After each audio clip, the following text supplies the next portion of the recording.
Welcome to my show. A guest here. Her name is Simran Saini. Mrs. Simran, how are you doing, ma? I'm doing good. What about you? I'm fine. Thank you very much, Mrs. Simran. And also, thank you so much for the opportunity. Firstly, you are an author. You are also a mindset mentor and a philosopher. Can you please, Mrs. Simran, Mhm. discuss more about yourself and how you are doing currently now, Mrs. Simran? Yeah, sure. Hi everyone. My name is Simran and I'm original, but I'm currently living in London and I work as an accountant. I have been in the accounting field from last 6 years, and but honestly, beyond my job, I have always had that deep desire to help people, especially those who are emotionally struggling. And the reason for that is very personal. I have been through a lot in my life. I grew up feeling distant, emotionally unheard, and for a long time. And I didn't really get the love and support that I needed. And because of that, I dealt with depression, low esteem, and um, lack of confidence for many years in my life. But then one day I decided that I had enough. I realized that I can't keep living my life like this and feeling like a victim and letting my past me. So I made a decision. I decided to take back control of my life. And no matter how others treat me, I won't going to let it destroy my and physical health. So I focused on my studies, I built a career, and I started working on myself from inside out. And that journey taught me too much. That and I realized that there are so many others who are silently going through the same pain. So I decided to share my story, my lessons, and the tools that helped me to heal. And I wrote my first book a couple of months ago, and I have mentioned all these things in that book. The name of the book is Because I Never Give Up. It's based on the darkest time in my life and how I go through this. And this book is not just about motivation, and it's more about what you can actually do in your life if you are stuck and lost. And this book is for anyone who is felt broken, for anyone who are struggling with fear, failure, or self-doubt. And I wrote this book for who have faced the same struggle like I did. And yeah, and I'm really happy to be here today to talk about emotional intelligence because honestly it changed my life. I totally understand, which shows the kind of person that you are. Helping others through the book you've written, Because I Never Gave Up, is very beautiful. Because sometimes in life we face a lot of triumphs, a lot of ups, and a lot of downs. And we do know that a lot of people Mhm. today are also facing this type of ups and downs. And showing the sense of life you've passed through and how you overcame it would definitely motivate others that no matter how it is, we could definitely get through it. And that is why I also like you to dive more on that book. I do know that from the experience you've had, how you definitely overcame it, and how one can definitely use Mhm. that to also help themselves in the life or in this situation they find themselves. So can you please discuss more on the book, Because I Never Gave Up? And also, do you also have more book you are planning to write in the coming future, Mrs. Simra? Discussed a lot of powerful strategies in my book. And one of the most powerful strategy that I share in Because I Never Give Up is what I call uh, act like your future self is watching you. So when you are drowning in self-doubts, it's easy to let fear make your decisions. But the another version of you, the strong, healed, and confident version that already exists in your future, the question is, what choices would that future version of you make today? Would they speak even if their voice is shaking? Would they go to job or write a book or take a bold decision or walk away from a toxic relationship? So every time self doubt hits, I tell people to pause and ask if my future self, whom I always me, If that is in the same situation, how would they react on it? And that one question shift you from the fear to action. And confidence is built in those small moments of bravery, not when you are ready, but when you choose to move anyway, whether you feel ready or not. Because you don't wake up confident, you become confident by showing up when it is, and when you take that bold decision again and again. And I will keep teaching people with the help of my writing. I will keep writing the books, and probably I will publish another book that will be the part 2 of Because I Never Give Up. And along with that, I'm planning to write more books on human psychology, because if someone wants to be emotionally intelligent, that person needs to understand the human psychology. Yeah. Yeah, I will definitely be expressing that because it is very beautiful.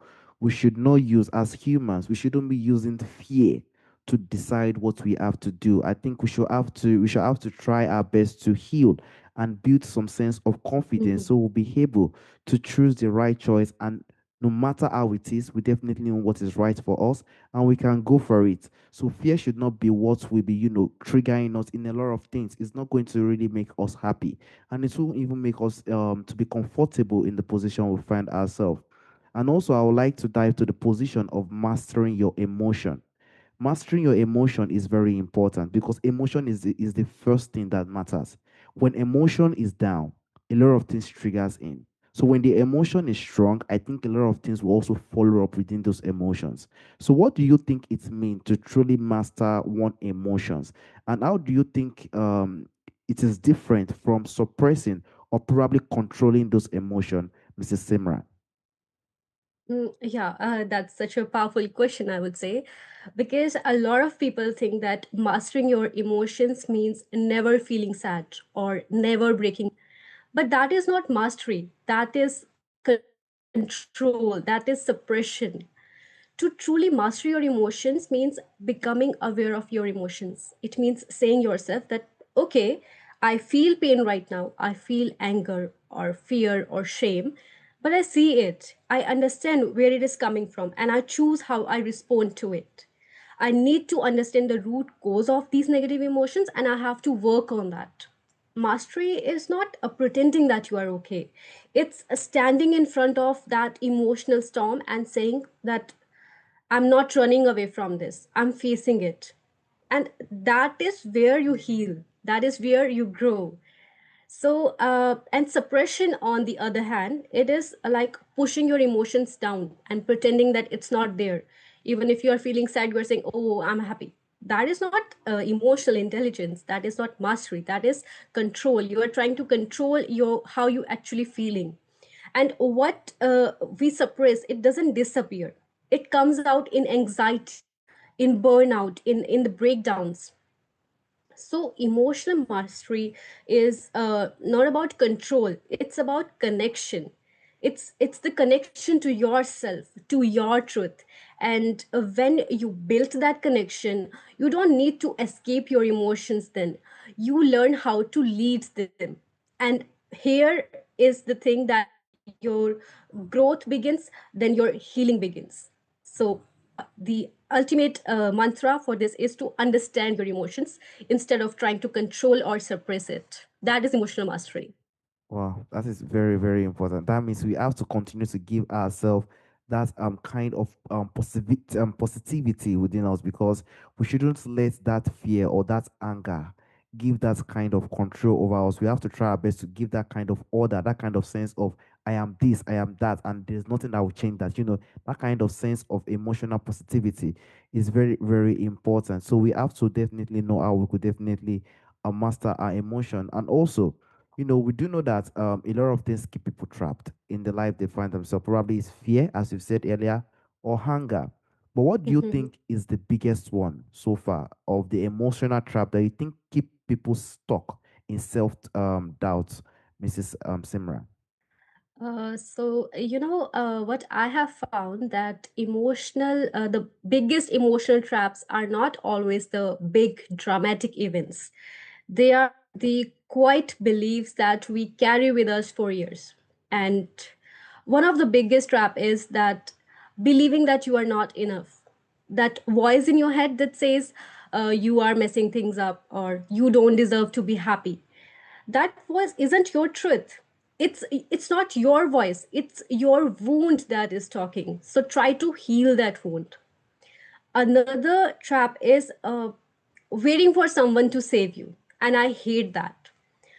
You are thinking that if the right person loves you, or if your job changes, or if the past could be different, then only I will feel better. But that puts all the power in the hands of someone else. In that case, you will always be stuck in the same situation for your whole life. You have to be the main driver of your life, the main driver. Be an active driver. Don't give the control of your life to someone else, that someone else will come and save me one day. And of course, the third biggest trap, I think, is the fear of failure. We are so afraid to fail that we stop ourselves from even trying. But the truth is, failing doesn't destroy you, not even trying does. And you live your whole life inside these emotional traps and never realize that the door was open the whole time. You don't break free from these traps by waiting. You break free by facing those fears head on, questioning those old stories, and choosing to believe in your own power. Even it is hard at first, even it seems impossible at first, but it is possible. You need to believe on yourself. So I think these are the big three traps that majority of the people are trapped in. Wow, that means it starts from ourselves. That means every single solution that we need in our life definitely starts from we ourselves. Whether we are having fear or whether we are having the fear that I don't know what will happen, we shouldn't be waiting for someone to come and solve the situation for us. I think if we can solve ourselves, heal ourselves, develop ourselves, and give ourselves the positivity we need, I think everything will follow. I think those emotional traps will not come. A lot of people usually hold some old stuff, something that has happened a long time ago. It definitely does not help. So I think it starts from as the person. If we could help ourselves in one way or the other, then we could definitely help ourselves heal and become a better person for the society. And also, I would like to go to one strategy from your book. That is because I never give up. That was especially helpful for overcoming self doubt and building unshakable confidence. So, what one strategy do you think from your book that you could bring out that is especially very helpful for overcoming this self doubt that we have and also building this kind of unshakable confidence, Mrs. Simran? I have shared total 21 strategies in my book, but I think the one that is my favorite is you should learn to forgive others. Because usually what happens in our life that suppose someone has done something bad with me, and I am carrying that baggage that this person has done something bad with me, and I'm taking that the baggage of the negative emotions with me throughout my life, that this person has done bad with me. But that person has already forgot those things, but I am the one carrying those negative emotions. So I think most important thing that person should everyone do is to forgive others. And when we forgive others, it doesn't mean that we just give them the chance to play the game and let them go, let those negative emotions go. By that, you feel very light. And that is one of my favorite strategies that I have discussed in my book. Yeah. Wow, that's very, very beautiful. Forgiveness is very, very important. It's necessary. Forgiveness is like a kind of a way to relieve a load within our emotions because forgiveness on its own is a very powerful tool we need in our life. Because whether we like it or not, people will offend us, people will do things that are very annoying. It's normal. And that is where we have to build the sense of forgiveness. If we have that sense of forgiveness, that load that we have within ourselves, will definitely help us heal. So by the time anybody do something that offends us, instead of us carrying that load, that that person never even know that it happened.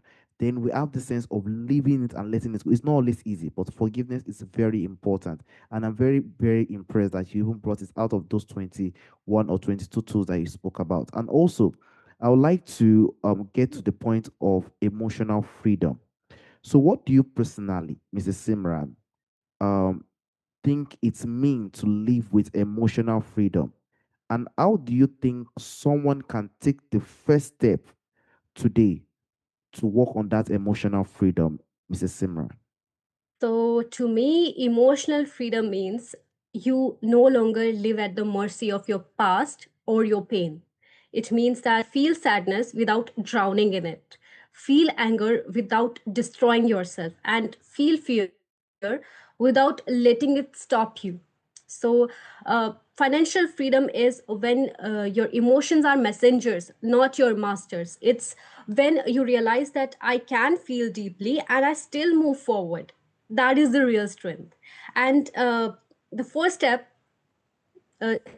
is it's a radical honesty. You need to be honest with yourself. Just pause and ask yourself, what am I feeling right now? And what have I have been running from throughout my life? You need to face those fears. And most people don't need more motivation. They need to finally tell themselves the truth. Because once you stop pretending that you are okay, you finally get to start becoming okay. And emotional freedom begins the moment you stop judging yourself. That's the doorway of healing. And emotional freedom doesn't mean to stop feeling. It means to stop fearing from what you feel. And when that happens, you stop running and start living your life. So that is the main mantra. Wow, that is very, very impressive. Emotional freedom is very, very important. We live our life freely without any ups and downs. We live our life the way we want it, which is very, very impressive. Because if we have this blockage, this kind of triggers, or this kind of load within ourselves, it will not help us in several ways, and it won't help every single one of even your the self person. And that is why a lot of people develop a sense of sickness, every single contact sickness, because those load are one of the issue that we have. So we have to give ourselves the sense of emotional freedom that we definitely need. And I would also like to ask Mrs. Simran, for those that are also probably listening now, that they are also really, really struggling. You've dived a lot when it comes to emotional freedom and emotional ups and downs that you've brought to the topic. But for those that are currently in a dark place and seriously struggling to find peace, what do you think is the word of encouragement you could offer to them Mhm. right now, Mrs. Simran? Okay, so if you are listening to this podcast and if you are in the dark place right now, the first thing I want you to hear is that you are not alone. It might feel like the weight of your pain is crushing you. The peace is something that other deserve but you don't deserve. But that is all the lie. It's all lie that your mind is telling you, and it's the most common one. So healing doesn't mean you have to fix everything today. It means you have to take one breath, one moment, and one step at a time. And I want you to remember this: you are stronger than you think. Even if it doesn't feel like that right now, your very survival is the proof of your strength. It's okay to cry, it's okay to rest, but do not give up. Because the moment you decide to believe in yourself, even just a little bit, is the moment your life starts to change. You didn't come this far to give up, and your story is not finished yet. So remember this: do not give up, doesn't matter how hard the situation you are in. Yeah. That's very, very beautiful. Thank you so much for the beautiful insights, Mrs. Simran. Definitely, no matter where we are in the world, we are never alone in ups and downs. Some people are even facing the one more heavier, and that is life. I think a lot of people in our time today, due to the power of social media, they normally feel like they are only the ones passing such situation, because when they won't go to social media or go to their phone, what they see is positivity, positivity, positivity. No one do want, most of the time we don't see those negativity. So people usually feel like they are, but most of the time we are always not alone in terms of triumphs, in terms of up and down. We are always, a lot of people are also facing a lot in the life they find themselves. And we have to know how we could solve it to move forward in the life we find ourselves. Lastly, I would like to go to your lovely book, Because I Never Give Up. Definitely, there will definitely be probably one core message you feel like you could take, or two you could take from the book that you think when someone even probably check it out, it will definitely help them in one way or the other. So, what do you think is one core message or two from the book you hope stays as long as they finish it, Mrs. Simra? So, if there is one thing that I want every reader and every listener to hold on to, it's that you are the hero of your life. No one else is coming to save you. And that's not a message of loneliness, it's the message of power. Your mind can be rewired, your fears can be faced, and when you do that, you have the strength inside you that no circumstance, no setbacks, and no pain can take away from you.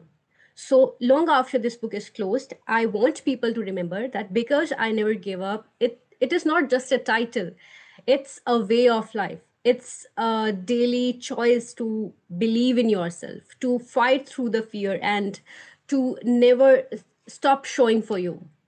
And that's the tool I hope stays with the unshakable belief that no matter what people throws at you, you have got what it takes to rise. Do not wait for someone to come as a hero in your life. Remember that you are way stronger than you think. You are the hero of your life. You don't need anyone to come and save you. You have to save yourself. You are the rescue of your life. 100% beautiful. And that is the perfect truth. We are definitely the one that can decide whether it's going to go well or it's not going to go well. No one is going to come, nobody is going to come from anywhere because every single person is facing his or her triumphs. And that is the beauty of the life we find ourselves. Lastly, Mrs. Simran, there's a question I normally ask during the end of the show. From our forefathers, from our ancestors, there are a lot of beautiful things that do exist during our ancestral time that is missing in our time today. If there is anyone or Mhm. anything you would like to bring back to our time today, Mrs. Simran, what do you think that thing will be, Mrs. Simran? It was the patience, because if we see that our ancestors were so patient regarding the things, they have a satisfaction. If they have less, they were satisfied and they were grateful to the god that the god gave them the things, even those were just the tiny things.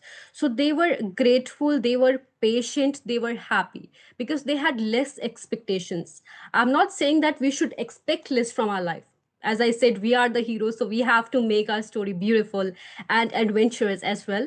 But we should learn to be patient in our life, to be grateful for the things that we have in our life, and most importantly, our ancestors were so much engaged in being positive and have the positive background as much as I have observed. So yes, so we should adapt these things. I would say, I will repeat, gratefulness, it's the satisfaction, it's the patience, and it is the positive influence from others. So we have to learn these things. I would not say it's not the one thing, it's the fourth thing I have explained, but I think all these are so much important in today's life and should adapt. And that defines that there is nothing like overnight success. The life that we are into, I think the way we see it now is not the way it actually is. And that is the beauty. There is nothing like something happened today and tomorrow it starts to boom. We have to be very, very patient. And patience is very important in every single one of our life. Because if there is no patience, then we will not really get to where we want to get to. Because the life that we are into now, we have to continue to see how it emerge. And if we see how it emerge, that is when we know the next step we will take. And that is why patience is very important. So if we can have that sense of patience, have that sense of reasoning, I think it will really, really help every single one of us, and most especially oneself. And that is the beauty. I think during that time, there are a lot of patience, and I definitely hope that we can have this sense of calmness to see how things evolve, then we will know what step we need to take. to see if it will definitely work or not. Patience is very important. I also want to use this opportunity, Mrs. Simran, to sincerely thank you for the time and the opportunity on speaking on this very important topic, because a lot of people are really facing a lot of triumphs, ups and downs. And as a woman who is a who has been through lot of emotional triumphs and actually get through it, it definitely shows that there's no one that definitely cannot come out of any ups and downs he or she have found himself. So thank you so much, Mr. Simran. Yeah, thank you so much for having me today and giving me the chance to share a tiny piece of my journey and the message behind my book, because I never give up. So, thank you so much for this opportunity. All right, Mr. Simran. Have a wonderful day, Mr. Simran. Bye bye. Yeah, bye. Bye.